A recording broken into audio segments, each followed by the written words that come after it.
شروع اللہ کا نام لے کر جو بڑا مہربان نہایت رحم والا ہے۔ الف لام میم را۔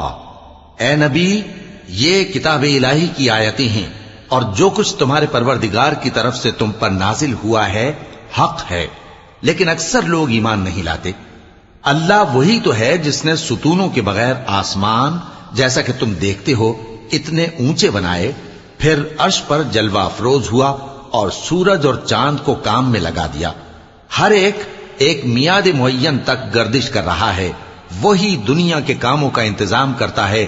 اس طرح وہ اپنی آیتیں کھول کھول کر بیان کرتا ہے کہ تم اپنے پروردگار کے روبرو جانے کا یقین کرو۔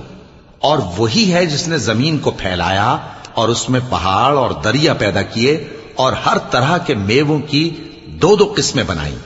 وہی رات کو دن کا لباس پہناتا ہے۔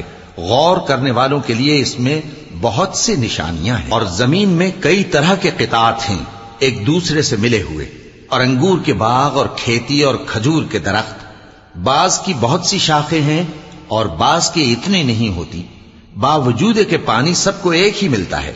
اور ہم بعض میووں کو بعض پر لذت میں فضیلت دیتی ہیں، اور اس میں سمجھنے والوں کے لیے بہت سی نشانیاں ہیں۔ اگر تم عجیب بات سننی چاہو تو کافروں کا یہ کہنا عجیب ہے کہ جب ہم مر کر مٹی ہو جائیں گے تو کیا اثر نو پیدا ہوں گے؟ یہی لوگ ہیں جو اپنے پروردگار سے منکر ہوئے ہیں، اور یہی ہیں جن کی گردنوں میں طوق ہوں گے، اور یہی اہل دوزخ ہیں کہ ہمیشہ اس میں جلتے رہیں گے۔ اور یہ لوگ بھلائی سے پہلے تم سے برائی جلدی سے مانگتے ہیں، یعنی طالب عذاب ہیں، حالانکہ ان سے پہلے عذاب واقع ہو چکے ہیں۔ اور تمہارا پروردگار لوگوں کو باوجود ان کی بے انصافیوں کے معاف کرنے والا ہے، اور بے شک تمہارا پروردگار سخت عذاب دینے والا ہے۔